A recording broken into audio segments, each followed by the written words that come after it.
پیشاندا لە هەرێمی کوردستان ماوەی مانگێکە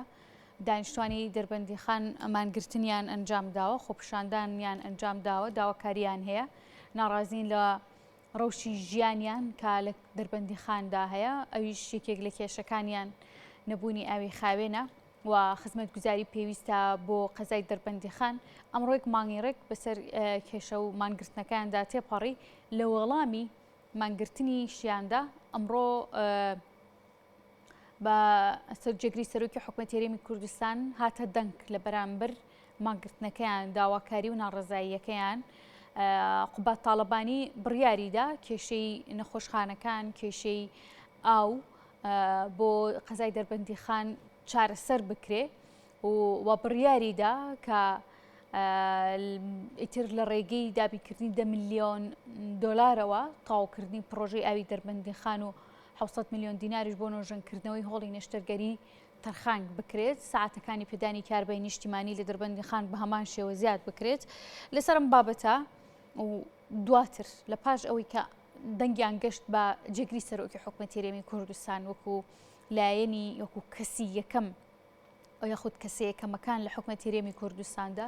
ئەنجا هاوڵاتیانی دەربەندیخان چی دەکەن و کێشەکانیان بەگشتی لەگەڵ بەڕێز دڵشاد سۆڵەیی کە نوێنەری خۆپیشاندانی دەربەندیخان ڕاستەخۆ لە دەربەندیخانەوەمان دەبێت گفتوگوی زیاتری لەگەڵدا دەکەین. کاک دڵشاد زۆر سپاس بۆ ئامادەبوونت. مانگێک بەسەر خۆپیشاندانەکانتان تێپەڕی، ئەمڕۆ مانگرتنی سەرتاسەریش بوو، تا ئێستا هاوڵاتیانی دەربەندیخان لەسەر شەقام ماونێتەوە؟ بەڵێ سپاسی ئێوەش و سپاسی کەمانک پرسانی شەکەین. ئێمە ئیمڕۆ مانگێک و یەک ڕۆژە لەسەر شەقامین بە ڕێگەی مەدەنیەت بێ ئەوەی گڵایەکی دار دام و دەستگای حکوومیەکان لە ژێر مەترسیا بن، گڵایەکی دەرزانی پێگەیشت بێ، حتا گەڕاوەتەوە بۆی کە یەک زەلامی پەنجەیەکی زامار نەبووە زیاتر لە 3000 نەفەر 4000 نەفەر خەڵکی دەربەندیخان بە نوێنەراتی 70000 دانیشتووی شاری دەربەندیخان دەور و پشتەکەی لەسەر جادەین. خۆشبەختانە ئیمڕۆ مجموعەیە جوابی دڵخۆشکەر هەیە، بەڵام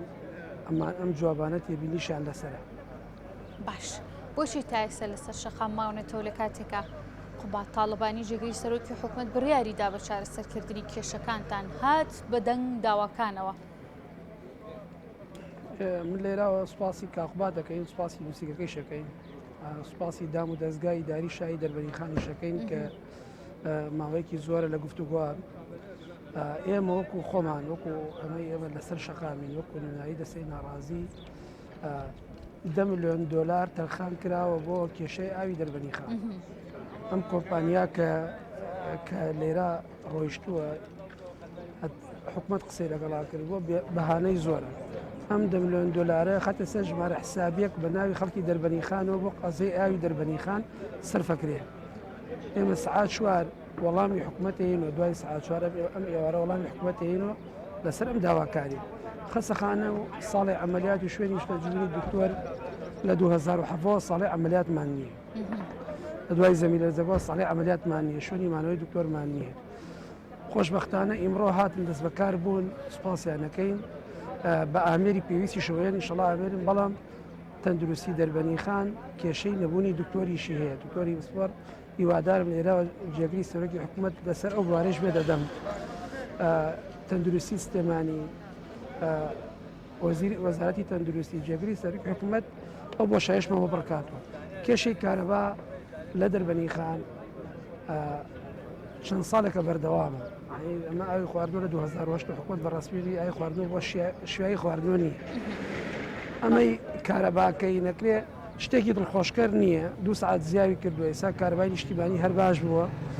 ئەمەی لە دەربەندیخانە ئاژی خەڵکی فەقیرە، خەڵکی فەلاحە دەور و پشتی دەربەندیخان، ئەمانە داهاتی ڕاستەوخۆیان نییە، کارگەی باش نییە، ئیشی باش نییە، هەری کار نییە. بۆ ئەوەی کە قورسایی مۆریدە پارەی مۆریدە لەسەر خەڵکی دەربەندیخان نەمێنێ، ئێمە داخوازی ئێمە بۆ کێشەی کارەبان لابردنی مۆریدەکانە، فولکردنی کارەبای نیشتیمانی. بەڵام ئێستا بارودۆخی کوردستان وایە، وەزعی کوردستان ناوایە لە ژواری ژیانی سیاسی و ئابووری و مەجموعەیە شت هەیە کێشەی کارەباوانە واقعەکە بە ئەمری واقع ئێستا زیاد کراوە بۆ 16 ساعت.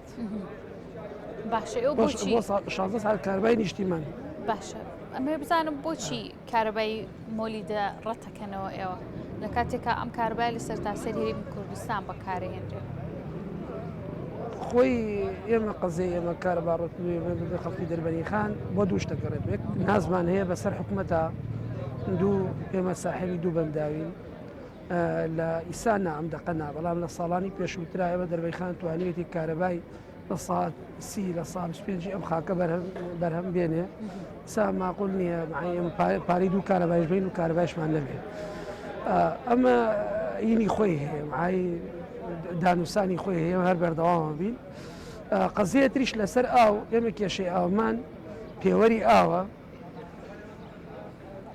خارجی ئەوە وەرگرتنی پارەی ئاوە ئەمەی وەرگرتنی پارەی ئاو هیوایەدارم کاقوبات لەسەر ئەمە بێتە خەت دەربەری خان لە 2010 بەڕەسمی توێتی کە ئاوی دەربەنی خان بۆ خواردۆ نابێت مای حکوومەت لە حکوومەت لە سەرۆکوەزیران و تا خوارد تا وەزارەتی تەندروستی ئاوی دەربەنی خان شیاوی خواردۆ نییە خارجی ئەمە پارەی ئاوی دەربەنی خان بێ پاڵاوتن ئەو ئاوە پارەی ژارین پارەی ژارین سعاتیشی بۆ دابین کراوە ئەم پارەکە ئەین لە 2014 کە 2013 ئەم کۆمپانیا هاتە سەر ئیشەکەی وشەکەی تەواو نەکرد مەخفێ دەخۆشببوونیە بۆ خەڵکی دەربەنی خان دەرچوو کە خەڵکی دەربەنی خان ئەو پارە نەیە پارەی ئاو نەیە هەتا ئاوی پاکی خواردنوانەیە بۆ ژیان بێ ئاوێک پێویستی بۆ ژیان بوو لە 2015 قەزیێ ڕوویدا ئەم قەزیێ ڕوویدا ئەم کۆمپانیاکە وەسا ساڵێک لە دەربەنی خان ئەفوی ئاو خۆش بوو ئیسا ئێمە ئەمانەوێ جێگری سەرۆکی حکوومەت گەورەی نواندووە لەم دۆخە خراپی کوردستانە 10 ملیۆن دلاری بۆ دەربەنی خان تەرخان کردووە ئێمە مەمنونی 600 ملیۆن دیناری ژێتریشمان بۆ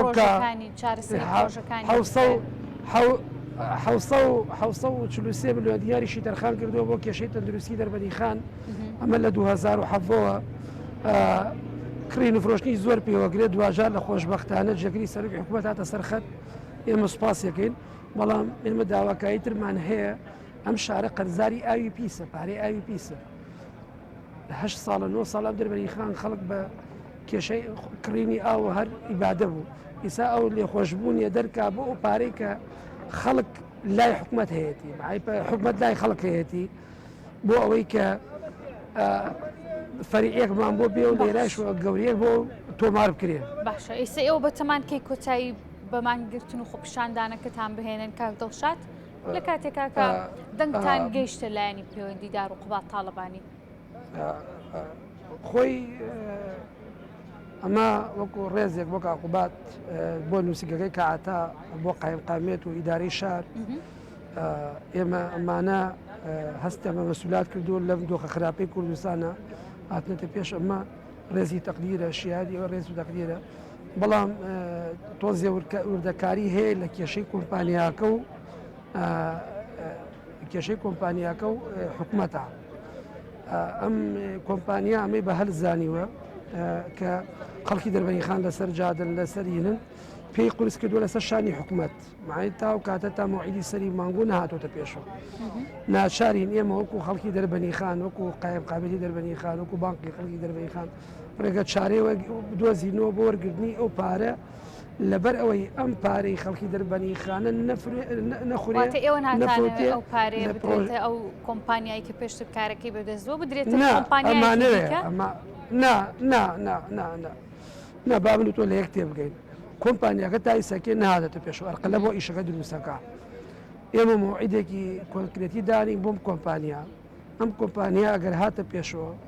هاتە پێشەوە لەگەڵ خەڵکی دەربەی خانە و لەگەڵ ئێمە و لەگەڵ ئیدارەی شارە لەگەڵ حکوومەتە ئەخینە سەر چاومان ئەمە پارەی خۆیەتی بۆ ئاوی دەربەی خان بەڵام لە حاڵە کاتێکە کاتێ ئێمە سەقفێکی زەمەنی بۆ دیاریەکەین نهاتە پێشەوە ناچارین بگەڕین بە دوای ڕێگەی بەدیلە بەڵام ئێمە ئیمڕۆ قەرار لەسەر وەرگرتنی 10 ملیۆن دلارەکەمان داوە کە 1000 دەفتەر دۆلارەکە زۆر باشە کاک دڵشاد من زۆر سپاس دەکەم کە لە بەرنامەکەمان ئامادەبووی لە کوردستان نیوز ئامادەبوون و هەر دەنگتان گەشتە لایەنی پەیوەندیدار هەر ئێمە وەکو کورسات نیوز و لەم بەرنامە و هەواڵەکانیش چەند جارێک ئێمە تیشکمان خستە سەر کێشەکانی قزای دەربەندی خان و هیوادارین کۆتا جار بێ بەرنامە لەسەر ئەو کێشەی دەربەندی خان بکەین. دووبارە سپاس بۆ ئامادەبوونیت.